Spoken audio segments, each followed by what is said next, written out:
Nous te rendons grâce, Père éternel, notre Dieu, toi qui as bien voulu renouveler en chacun d'entre nous le souffle de vie. Rends ta voix audible à nos cœurs et permets-nous de nous approcher de toi avec abaissement, avec soumission, et donne à nos âmes assoiffées de s'abreuver de ta parole qui est source de vie. Bénis ces moments que nous passons en ta compagnie et donne gloire à ton nom. Par Jésus-Christ, notre Seigneur et Sauveur, nous te prions. Amen. Amen. Aujourd'hui, c'est la journée de la rentrée scolaire et universitaire. Je voudrais vous apporter toutes les grâces et les bénédictions de la part de notre Seigneur Jésus-Christ. Merci de nous faire confiance. Nous sommes là pour parler de la rentrée scolaire et universitaire. L'Église a bien voulu que ça soit de cette façon. Le thème proposé, c'est demander, chercher, frapper. C'est tellement autour du texte de Matthieu chapitre 7, versets 7 à 11. On vous rappellera les deux autres textes quand le moment serait venu. Mais je voudrais saluer ici M. Lazare Kouassi, qui est le directeur général des écoles méthodistes de Côte d'Ivoire. C'est un honneur de vous accueillir sur notre plateau. Bonjour, pasteur. Comment vous allez? À la grâce de Dieu, tout va bien. Au niveau de l'école, je sais que ça marche très bien. Ben oui, c'est son œuvre. Ça ne peut pas être autrement que d'aller mieux, de mieux en mieux. Allez. Ensuite, nous recevons la très révérende Hermance Aka. Elle est aumônier national des écoles méthodistes de Côte d'Ivoire. Hors antenne, elle m'a dit qu'on peut dire aumônière ou aumônier. Bonne arrivée à vous. Merci beaucoup, pasteur. Oui. Bonjour à tous. C'est une joie de vous accueillir encore ce jour. Ben, le plaisir est partagé. Tout à l'heure, vous allez nous aider à comprendre ce que c'est que l'aumônerie au niveau des écoles, brièvement certainement. Mais je voudrais qu'on vienne quand même à l'historique de la formation au niveau de l'Église méthodiste, aussi de façon brève. Mais merci, pasteur. L'Église a été visionnaire et l'histoire nous apprend que les premières écoles sont parties des églises. Et je crois qu'en cela, l'Église méthodiste aussi n'a pas failli. C'est ainsi que les premiers missionnaires qui sont arrivés en Côte d'Ivoire ont tenté à travers les églises locales, avec ce qu'on appelait à l'époque, on appelle même aujourd'hui, les écoles du dimanche. Mais alors, l'école du dimanche de l'époque était assez corsée, parce que là, on donnait vraiment l'alphabet, les connaissances assez corsées, pour permettre à ceux qui étaient formés, ces jeunes qui étaient formés, de prendre en main l'évangélisation au sein de l'Église. C'est comme ça que l'école a commencé. Et ainsi donc, pour ce qui concerne l'école méthodiste, l'école a commencé avec, autour de 1924, avec des missionnaires africains, missionnaires étrangers qui étaient venus pour aider à l'évangélisation et à la scolarisation. Ce n'est qu'en 1926 que l'école a été formalisée, c'est-à-dire avec toutes les autorisations de l'administration de l'époque pour que l'Église prenne forme jusqu'à ce jour. Aumônière, vous avez entendu, non? Oui. C'est cela l'histoire de l'enseignement méthodiste, son démarrage depuis les temps coloniaux jusqu'à nos jours. Je pensais que c'était l'affaire de l'État, et puis alors que les écoles, l'Église s'intéresse à l'école.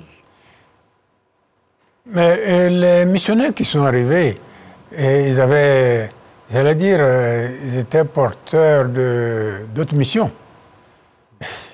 Vous avez dit colonisation, mais la colonisation sous-entend aussi la formation. ils doivent former ceux qui veulent coloniser. Ils sont venus aussi pour le développement.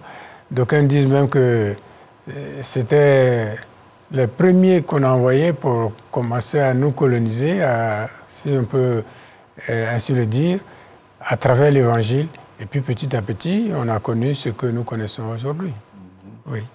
Donc, avant, on ne parlait pas de formation. Si, on parlait de formation, mais formation en cette forme aujourd'hui, comme aujourd'hui, et ce n'était pas le cas. C'était pas le cas. Voilà. En 1924, l'école méthodiste, vous avez dit tout à l'heure. A commencé. Mais il y a d'autres missionnaires, je prends les autres églises chrétiennes, qui ont commencé longtemps avant nous, dans les années 1800, avant nous. Et donc, c'est ainsi qu'on peut dire que, véritablement, l'école a commencé dans les églises chrétiennes. Vous avez dit qu'ils avaient certainement d'autres préoccupations en introduisant la formation. Il fallait que les Africains que nous sommes puissent prendre la relève de leur passage. Il faut les former. Il faut les former, leur apprendre à écrire, à lire et à calculer dans la langue d'enseignement. C'est comme ça que la formation, petitement... Et c'était le seul objectif? Écoute, le développement est venu aussi. Le développement est venu aussi. Nous aurons l'occasion d'en parler.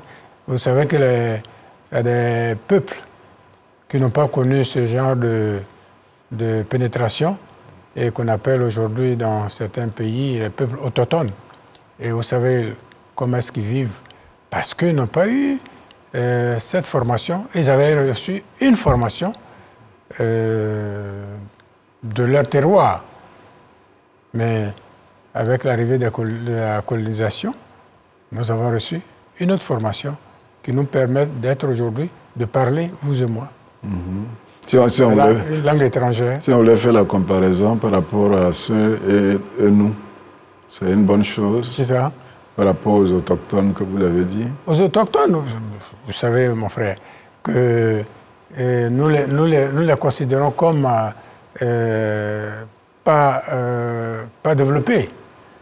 Ils ont leur civilisation, ils vivaient bien, et il y en a qui étaient nus, qui portaient que des cache-sexes, et ils étaient bien.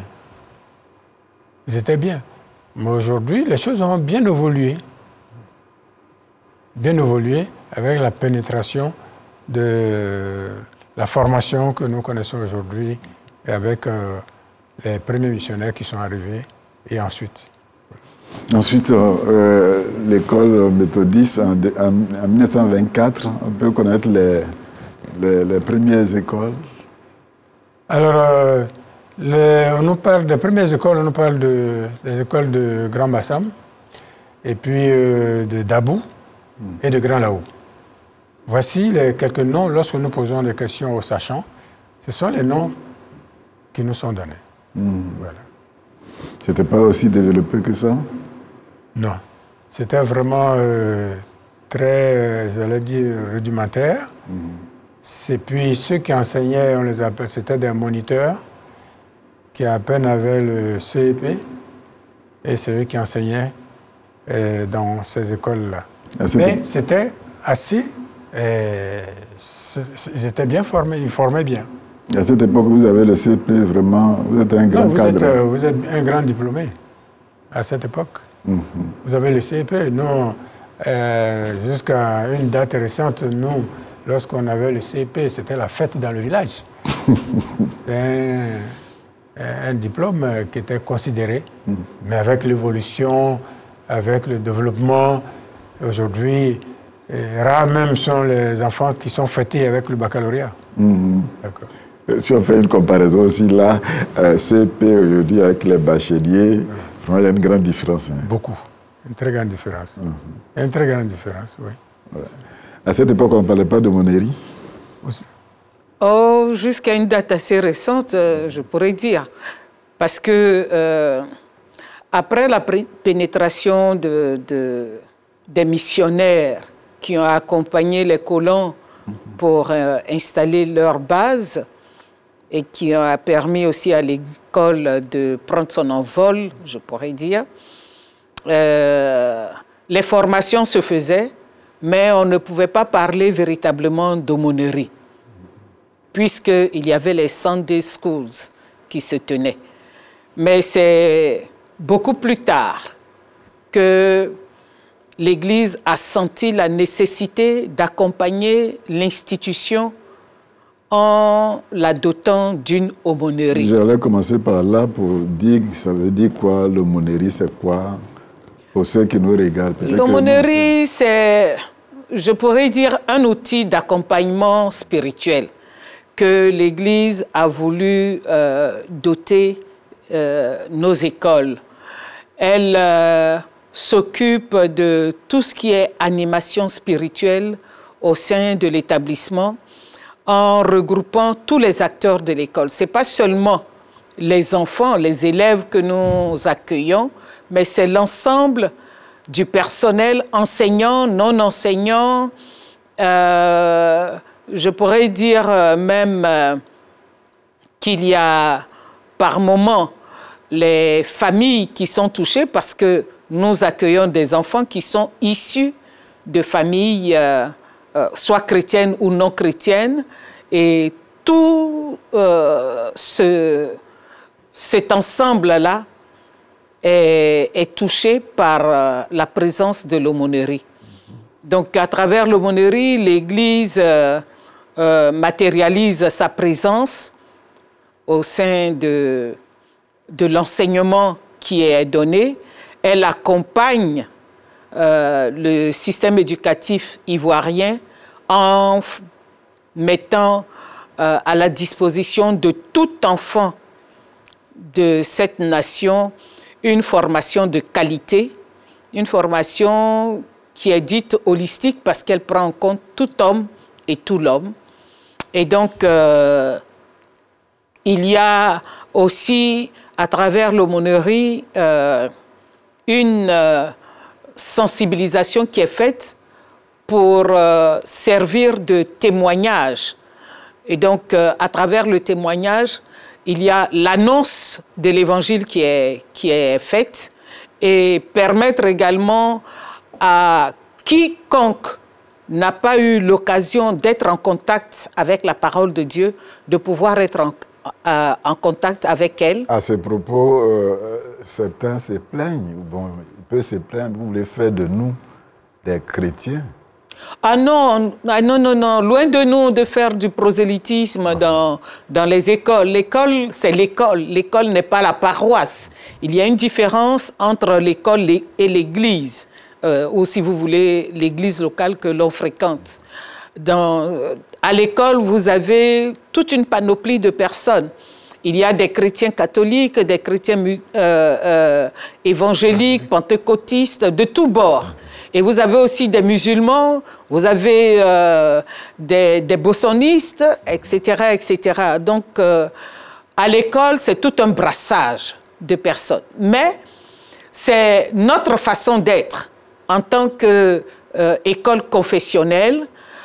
Et c'est pour cela que, puisque c'est dans notre manière de fonctionner, c'est pour cela que ceux qui viennent participent à notre façon d'être en écoutant la parole de Dieu, parce qu'il y a le démarrage, par exemple, de la semaine chaque lundi matin à travers une prière qui est faite au mât.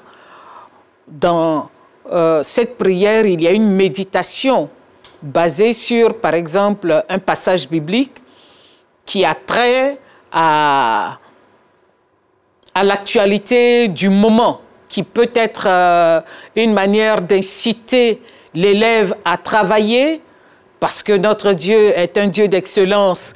Il a travaillé pendant 6 jours et il s'est reposé pendant 1 jour. Donc, amener l'enfant à aller au tréfonds de lui-même pour puiser les énergies nécessaires en vue d'un rendement efficace et efficient. Oui, pasteur, je voudrais remercier la très révérende pour ce développement, mais je crois que c'est un manque d'information Et c'est une désinformation de la part de ceux qui disent que nous voulons les transformer pour devenir des chrétiens. Nous n'enseignons pas le catéchisme à l'école, mais plutôt c'est des valeurs que nous enseignons. Mais comme nous sommes école confessionnelle, ces valeurs-là sont tirées des Saintes Écritures, qu'on peut trouver dans toutes les Saintes Écritures de toutes les religions du monde. Ce sont ces valeurs-là qui sont inculquées aux enfants que nous recevons. Dernièrement, nous avons regretté qu'un père vienne retirer son enfant d'une de nos écoles parce qu'il n'a pas été suffisamment briefé sur le fonctionnement de nos écoles. On a des amis qui sont médecins aujourd'hui, qui ont fait de la 6e à la terminale dans nos écoles, depuis Dabou. Il y a des professeurs à l'université d'autres confessions, et comme vous le dites, qui peuvent aujourd'hui encore parler des bienfaits qu'ils ont reçus à travers l'enseignement, la conduite, la surveillance, et puis aussi à travers aussi la parole de Dieu qu'ils ont reçue. J'ai un de mes amis, chaque fois qu'il me rencontre, qui est d'une autre confession, il n'est pas chrétien, et chaque fois qu'on se rencontre, il dit, toi Lazare, tu aimes bien chanter, et puis il entonne les chansons chrétiennes. Et c'est comme ça que... Et puis il est content. Il est content. Il n'était pas mal à l'aise de participer à toutes ces activités-là. Donc le but essentiel, c'est inculquer des valeurs aux enfants, mais des valeurs tirées de la Bible. Le pasteur l'a dit, nous ne faisons pas du prosélytisme. De toute façon, nous respectons les religions de chaque enfant qui arrive. Voilà. Vous voulez dire quelque chose? Oui, je voudrais saisir la balle au bon pour exprimer une inquiétude d'une parente d'élève à cette rentrée scolaire au niveau du CSM de Cocody qui disait que nous faisons de la théologie au niveau de nos écoles parce que nous parlons de Dieu en 3 personnes. Alors je lui répondais en disant que ce n'est pas le cadre approprié à la théologie. Nos écoles ne sont pas donc des cadres appropriés pour cela. Et puis, je lui ai fait remarquer que, par exemple, dans ma langue, Dieu s'appelle Nyam. Nyam, c'est un. Nyam, c'est un. Donc Dieu en une seule entité. Et j'ai pris l'image, par exemple, du soleil, de l'astre solaire. C'est le soleil, mais ce soleil nous transmet la lumière. Oui. Et c'est cette lumière qui éclaire le monde. Et donc pour nous, nous avons pris l'astre solaire comme étant le Père, la lumière qu'il transmet comme étant le Fils, et à travers cette lumière, il y a une chaleur qui se dégage. Et considérer cette chaleur comme étant le Saint-Esprit. Mais il s'agit d'un seul et même élément, l'astre solaire. Et c'est comme ça que nous voyons Dieu. Certes, en 3 personnes, mais il est un chez nous, donc un Dieu unique que nous adorons. Donc vous convenez avec moi qu'il y a des parents qui ont des difficultés par rapport à tout cela. Ils ont besoin de connaissances. Il faut entrer en contact avec la structure et chercher à comprendre le fonctionnement, quelle est cette école qui est là, qu'est-ce qu'elle livre comme enseignement, etc. Lorsqu'on le sait, on n'a vraiment pas de problème. Nous n'avons jamais demandé à un enfant de changer de religion. Cela n'est pas de notre ressort. Mais tout enfant qui fréquente nos établissements doivent apprendre à fonctionner un peu comme nous en utilisant les valeurs éthiques émanant de la Bible. Tout à fait. Voilà. Dans ce cadre, les relations avec l'administration, pas de problème. Nous n'avons pas de problème. Les parents et nous n'avons aucun problème. Les parents... Je veux dire, au niveau de l'État, avec vous. Avec l'administration publique. Nous sommes autorisés en qualité en tant qu'école confessionnelle. école confessionnelle avec toutes nos valeurs. Donc, ça ne peut pas être... La preuve, l'État vous envoie des élèves. L'État nous envoie des élèves. Je peux vous dire qu'au niveau du secondaire, sur les 9500 élèves que nous avons, l'État nous envoie 8000 élèves. Ah bon. Nous avons 8000 élèves affectés dans nos établissements. Et ça ne pose aucun problème. Nous leur donnons l'enseignement, l'instruction, autant que ceux de leurs camarades qui sont dans le public. Et parfois, il faut aller comparer les résultats. Oui. Tout à l'heure. On pourrait dire même que l'État nous a emboîté le pas parce que chaque année, le ministère nous demande de confier l'année qui démarre au Seigneur. Et nous le faisons par, je pourrais dire, branche. Donc les protestants, tout ce qui est de la branche protestante se font dans les églises protestantes. Les catholiques le font de l'autre côté et les musulmans à la mosquée. Donc, je pense que c'est une manière d'être en phase avec ce qui se fait. C'est parce que l'on a compris qu'il y a quand même quelque chose de bon à tirer qui canalise un peu les ardeurs de notre jeunesse que ce consensus a été trouvé. Déjà, on ne fait pas de la publicité, mais au niveau de la qualité de la formation, au niveau de nos écoles. Oui, nous faisons de la formation de qualité. Commençons par nos enseignants. Au niveau du CEP, je veux dire au niveau de l'école primaire, dans toutes nos écoles primaires, si vous n'avez pas le baccalauréat, vous avez très peu de chances de rentrer. Il faut avoir le baccalauréat avant d'entrer d'enseigner dans nos écoles. Aujourd'hui, hein? Aujourd'hui, c'est moi qui vous le dis. Donc, c'est déjà un point. Bon, au plan national, vous savez ce qui se passe. Aujourd'hui, on s'en va chercher des admis au BPC pour aller enseigner dans les écoles primaires. Mais nous, c'est le baccalauréat ou rien. Et puis, au niveau du secondaire, si vous n'avez pas la licence, vous n'entrez pas comme enseignant dans nos écoles. Et même avant d'entrer au primaire comme au secondaire, nous avons un test de recrutement. Un test de recrutement. Donc, je demanderais que ceux qui ne connaissent pas encore notre système, de s'informer suffisamment. Et pour dire comme Osée, au chapitre 4, verset 6, « Mon peuple périt, faute de connaissance. » Faute de connaissance. On peut nous taxer... C'est normalement vous qui devez aller vers les parents ou ceux qui ne connaissent pas vos écoles. Bon, si nous faisons suffisamment de publicité, mais en interne. Mais la meilleure publicité, ce sont nos résultats. Ce sont nos résultats qui sont publiés, parfois même par l'État de Côte d'Ivoire. Lorsque vous allez chercher les résultats publiés au plan national et tout, vous verrez parmi les écoles méthodistes les rangs que nous occupons. Quand je vous dis par exemple au CEP, cette année sur la quarantaine de CM2... Vous abordez en même temps cette étape. Voilà, sur la quarantaine d'élèves que nous avons présentés au CEP, il y a au moins 35 écoles qui ont fait 100%. Ça, on ne le dit pas assez. Et nous avons fait 98,02% de réussite. L'État, au niveau de l'État, c'est 94,95% au niveau national. Vous venez au niveau du BPC. Nous avons fait 90,16% de réussite. Et au niveau national, c'est 40,18% au niveau national.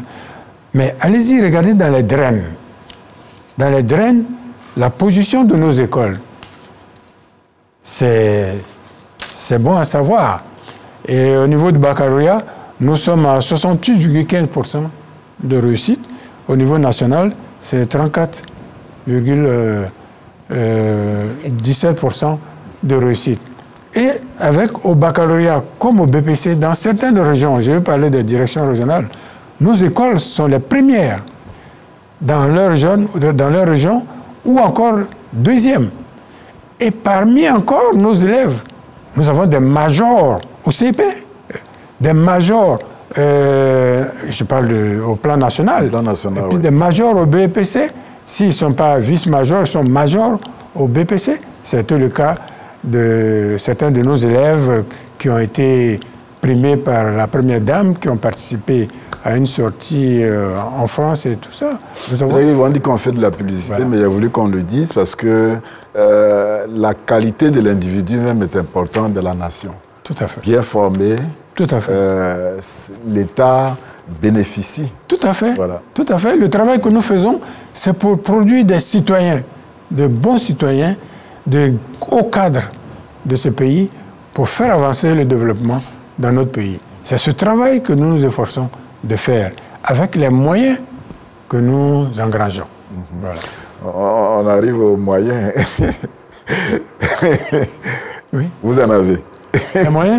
Les moyens, avec les parents d'élèves, et je crois qu'il faut remercier, il faut rendre grâce à Dieu pour les parents d'élèves qui viennent nous voir. Nous nous entendons toujours pour leur permettre de payer la scolarité de leurs enfants jusqu'en fin d'année. Ce sont d'abord nos premiers partenaires en tant que moyens. Mais je vous ai dit tout à l'heure que l'État de Côte d'Ivoire nous affecte des élèves. Oui. Et en tant que tel, l'État est parent d'élèves. Mais dites-moi, si l'État est bon payeur, ça, je vous dirais non. L'année écoulée, nous n'avons pas encore eu un seul radis de la part de l'État de Côte d'Ivoire pour les à peu près 7 000, 8 000 élèves que nous avons reçus. Mais nos écoles ont fonctionné. Quand même, je prie Dieu que l'État ait suffisamment de moyens. Et nous prions tous dans ce sens-là pour nous permettre, pour nous accompagner, surtout à accompagner, nous aider à éduquer et à bien former les enfants qui nous ont été confiés. Oui.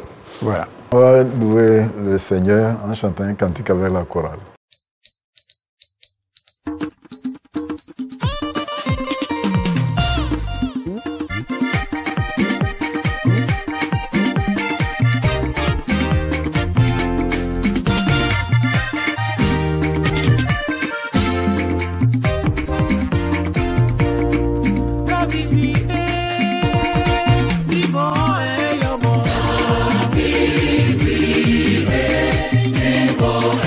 Yo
Merci bien de nous donner, d'être inspirés. On était en train de faire pratiquement le bilan. On peut regarder l'avenir, sûrement. Oui. Nous, je vous le disais à l'entame, notre institution va avoir bientôt 100 années d'existence. Et en tant que tel, nous comptons aller plus loin. Et l'objectif que d'abord nous nous fixons, c'est au terme arrivé en 2026 que nous totalisions au moins 100 établissements sur toute l'étendue de Côte d'Ivoire, sans compter les écoles de paroisse. Mais lorsque nous regroupons toutes les écoles méthodistes dans les paroisses ou celles qui sont gérées par la DGM, nous sommes au-delà de 130 écoles méthodistes quand même après 100 ans d'existence. Les perspectives, c'est, comme je vous le disais, avoir plus d'établissements et surtout quitter notre sud pour aller vers le centre et le nord.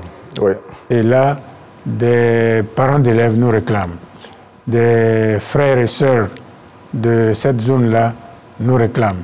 Il faut y aller. La semaine prochaine, nous enverrons... L'année dernière, vous parliez de ça encore, que les gens ont besoin de vous. Tout à fait. Des terrains même sont disponibles. Pourquoi vous ne bougez pas? Des terrains sont disponibles. Je crois que c'est une question de moyens. Nous attendons d'avoir les moyens nécessaires pour aller vers ces zones-là, ces régions-là, pour y établir, créer des écoles, soit primaires ou secondaires. La semaine prochaine, nous enverrons une mission à l'ouest, où une école a commencé, la construction d'une école, petite école a commencé, et nous allons voir dans quelle mesure nous pourrons aider ceux de l'ouest à ériger un établissement primaire au moins. Et puis il y a Korogo qui nous attend pour une école, le terrain est là, disponible, et ensuite nous envoie une demande d'aller à Daloa aussi. Là aussi, nous avons, nous a promis un terrain où nous pourrons aller créer une école dans cette région-là. Donc, notre objectif dans le futur, c'est d'aller plus loin et avoir des écoles dans toute la Côte d'Ivoire. Écoles méthodistes, qu'elles soient maternelles, primaires ou secondaires, dans toute la Côte d'Ivoire. Sinon, au niveau du secondaire, nous avons déjà des autorisations pour les écoles l'école de Yamsoukro, de Gagnoua, de San Pedro, qui bientôt vont voir le jour. Cette semaine, l'accent a été mis sur quoi? Cette semaine Ah oui, cette semaine, l'accent a été mis, lorsque nous avons fait la réunion de rentrée, nous avons lancé le thème de l'éthique dans la gestion scolaire axée sur les résultats.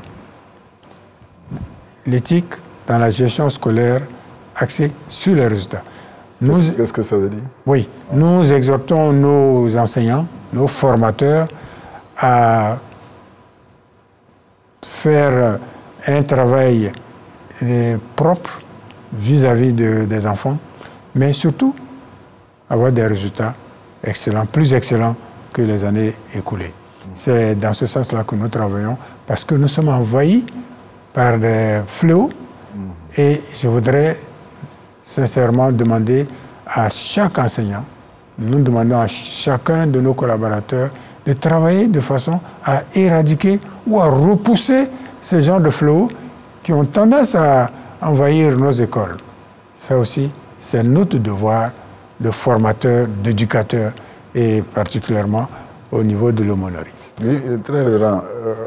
Il faut en parler. Dans nos écoles, il y a aussi la drogue, tout ce qu'on voit, c'est cité dans nos écoles. Je ne vais pas dire que c'est nous qui voulions cela, mais le monde est entré dedans. Oui, c'est dommage, mais je disais que les enfants que nous avons nous viennent de partout. Et justement, c'est parce qu'ils viennent de partout que ces fléaux sont, je pourrais dire, enregistrés au sein de nos écoles. Mais cela ne veut pas dire que nous restons bras croisés.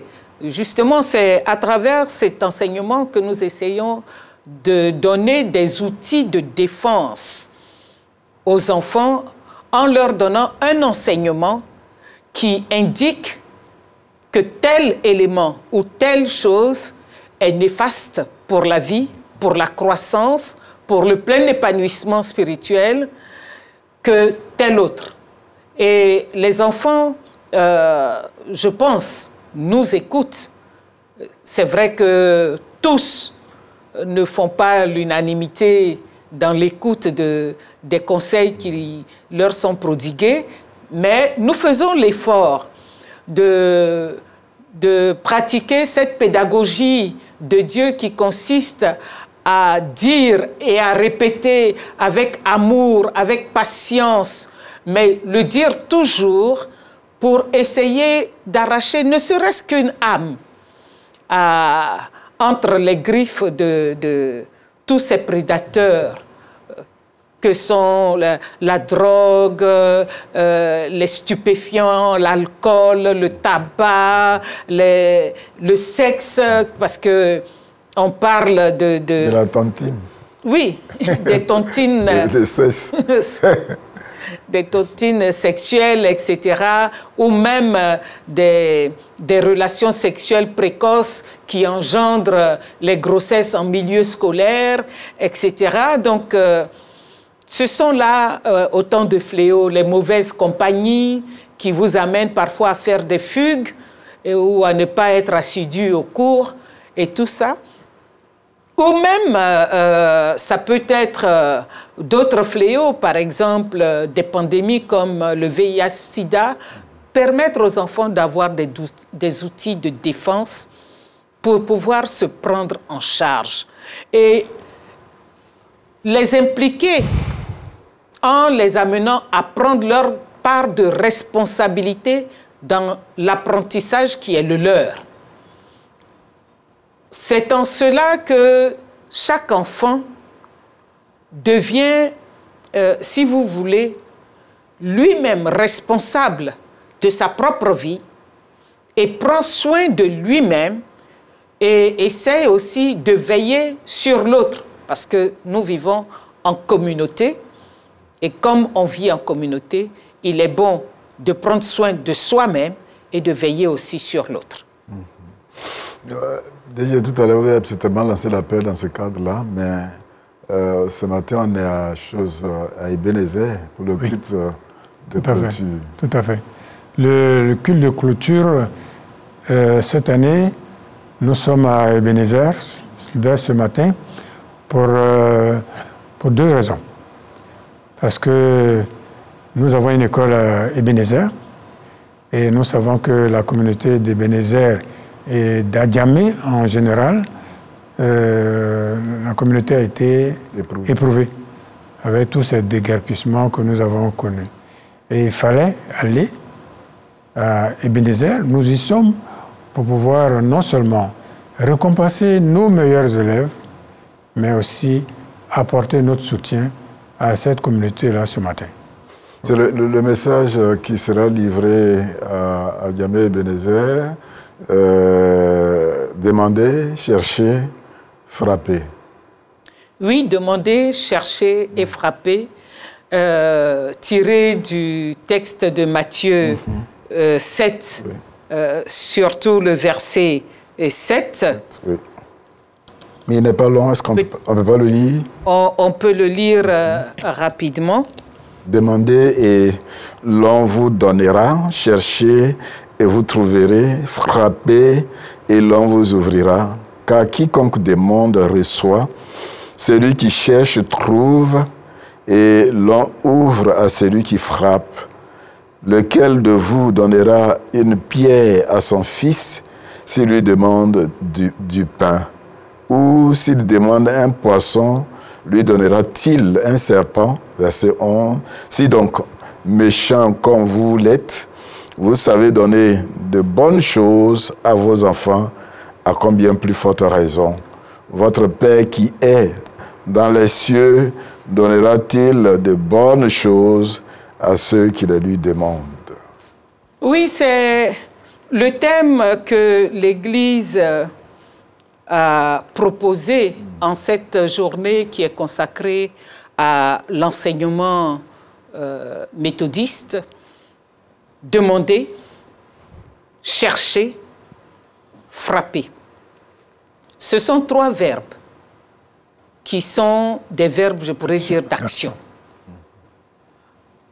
En cela, il faut dire que c'est l'homme sensé, sage, l'homme qui réfléchit, qui a du discernement, qui pourrait se tourner vers Dieu pour solliciter de sa part la connaissance. Nous sommes en milieu scolaire et universitaire, c'est-à-dire dans un cadre de formation, d'éducation et d'apprentissage.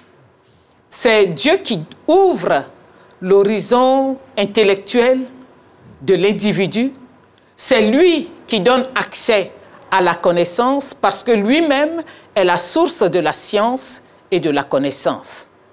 Alors, c'est en homme avisé que tout être humain devrait se tourner vers ce Dieu dispensateur de toute grâce pour solliciter de sa part la connaissance, la science et obtenir de sa part toute forme de faveur, de largesse.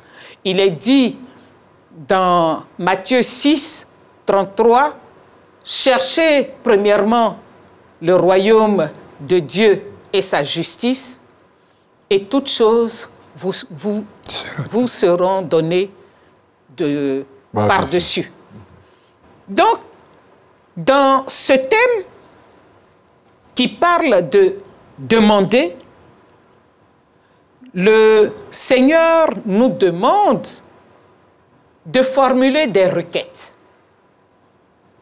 Dans la formulation de ces requêtes, il doit y avoir une bonne dose de foi. Parce que si la prière qui est formulée n'est pas fervente, empreinte de foi, de détermination, de persévérance, elle risque de ne pas être exaucée. Donc, demander, formuler ce que l'on désire ardemment. La deuxième chose, c'est de chercher. Et à travers le terme « chercher », il y a l'effort fourni dans le but d'obtenir quelque chose, de découvrir quelque chose, de connaître quelque chose. Et donc, cet effort va nous permettre de satisfaire à un besoin. Et en le faisant, on s'enrichit, on détient une certaine autorité parce qu'on vient de connaître ou de découvrir. Et cela nous confère aussi de l'autorité, des honneurs. La troisième étape, c'est de frapper. Dans frapper, il n'est pas question simplement de voir les coups que l'on peut porter à quelque chose ou à quelqu'un, mais frapper dans le sens d'importuner, dans le sens de persister, dans le sens d'insister, dans le sens de persévérer. Et dans le domaine qui nous concerne, qui concerne la communauté éducative, que ce soit les élèves, que ce soit les enseignants et les autres acteurs, chacun dans son domaine doit se tourner vers le Dieu qui est le dépositaire de la science, qui est la source de toute connaissance, pour avoir du discernement dans, par exemple, l'organisation du travail, pour ce qui est des professeurs, dans comment conduire la préparation du cours, comment et par quelle méthode l'on pourrait procéder pour véhiculer l'enseignement afin de le rendre digeste et que l'enfant puisse comprendre aussi aisément et assimiler, mémoriser pour pouvoir le rendre lors des évaluations. Il y a également chez l'apprenant toute une organisation qu'il lui faut. D'abord, lorsqu'il se lève le matin et qu'il vient à l'école, il se doit d'être dans de très bonnes dispositions d'esprit afin de s'ouvrir à la connaissance qui va lui être livrée.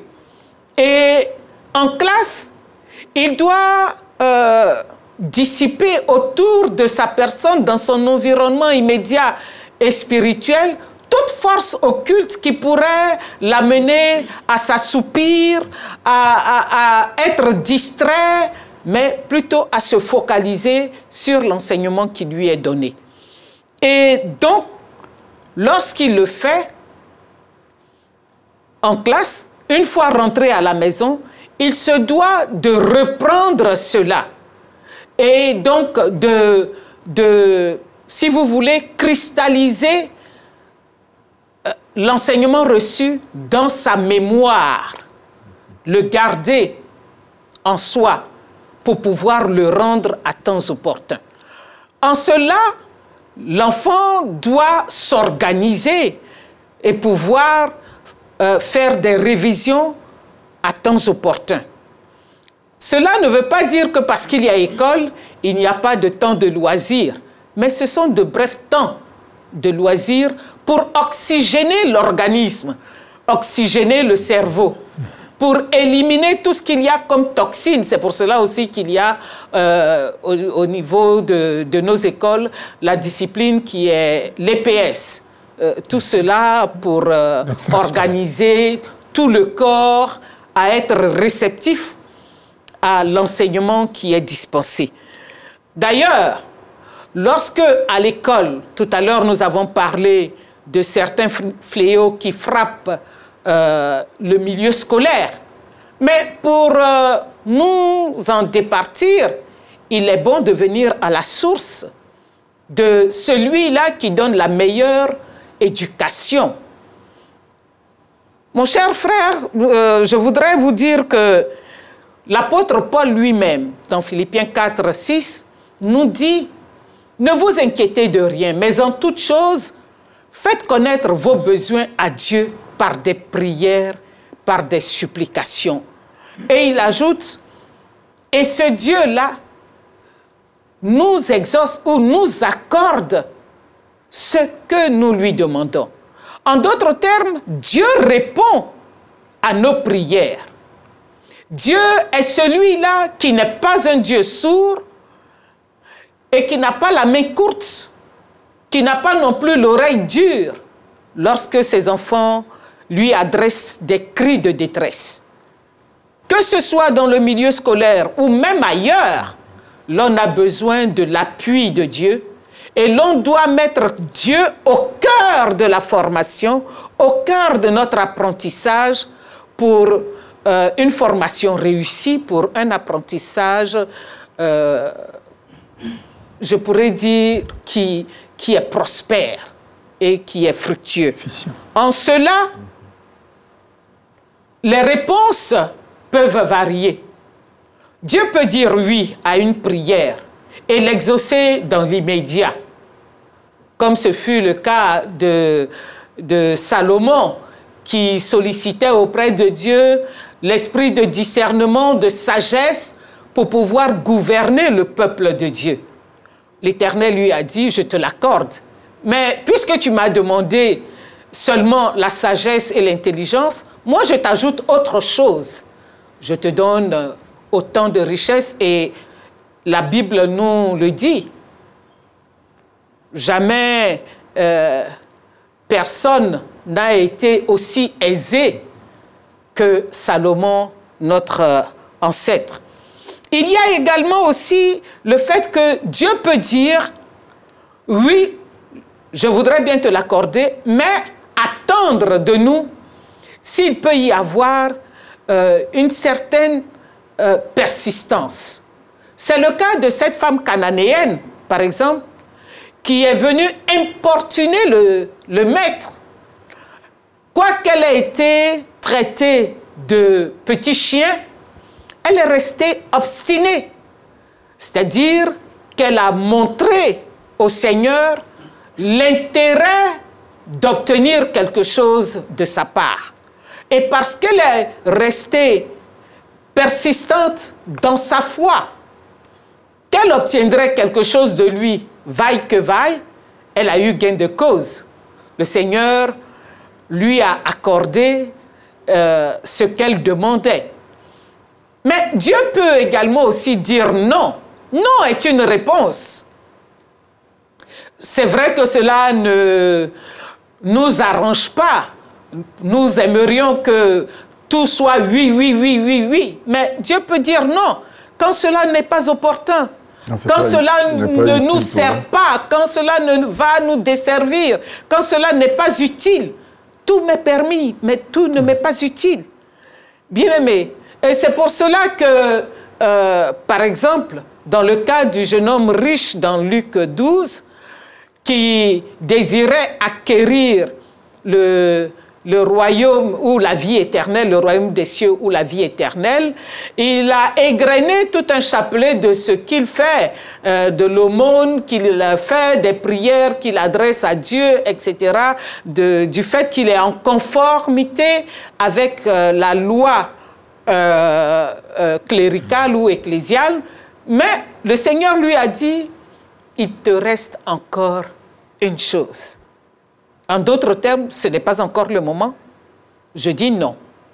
Nous sommes incapables d'ajouter ne serait-ce qu'une coudée à nos vies. Nous sommes incapables donc de changer le cours de notre histoire si l'Éternel, notre Dieu, ne nous appuie. Raison pour laquelle il nous faut chercher, demander et frapper. Et je crois qu'on va pouvoir s'arrêter là. Et vous allez encore le dire, certainement, au culte. Mais tous ceux qui iront au culte auront aussi la primeur d'entendre ce message-là. Je crois que c'est important parce que le temps que nous avons est arrivé pratiquement à la fin. On va laisser le DG certainement dire un dernier mot. Non, je crois qu'elle a très bien développé le thème. Et la parole de Dieu, en résumé, on peut dire, sans moi, vous ne pouvez rien faire. Quelle que soit la formation que vous recevez, quel que soit le niveau social que vous avez, il faut toujours chercher Dieu, qui pourra vous aider à aller de l'avant. Voilà. Le dernier mot aussi. Oui, notre Dieu est un Dieu de miséricorde, un Dieu de bonté, un Dieu bienveillant qui n'hésite pas à mettre à la disposition de ses enfants toutes ses largesses et toutes ses faveurs. Il nous suffit simplement de nous tourner vers lui, de solliciter son appui et nous verrons que la progression sera facile. Nos âmes pourront être épanouies et la croissance sera garantie parce que nous avons cette assurance. Une véritable assurance qui n'est frappée d'aucune date de péremption. Une assurance en Jésus-Christ à cause du sacrifice expiatoire accompli sur la croix, que tout va bien dans le meilleur des mondes avec Jésus-Christ, l'espérance du monde. Amen. Une bonne conclusion. Amen. Nous voulons vraiment vous dire merci. Merci au DG. Merci à l'aumônière. Certainement, on aura deux occasions. L'Église est consciente que l'école doit être accompagnée de façon spirituelle. Et c'est pourquoi, en ce début d'année, une journée a été dédiée. Et nous bénissons le Seigneur. Dimanche prochain, nous allons encore nous retrouver. Mais d'ici là, je voudrais vous dire au revoir. Et nous nous retrouvons tout à l'heure à Yamé Ebenezer dans quelques minutes pour le culte de fin, culte de clôture. Que le Seigneur nous bénisse. Amen. Amen. Amen.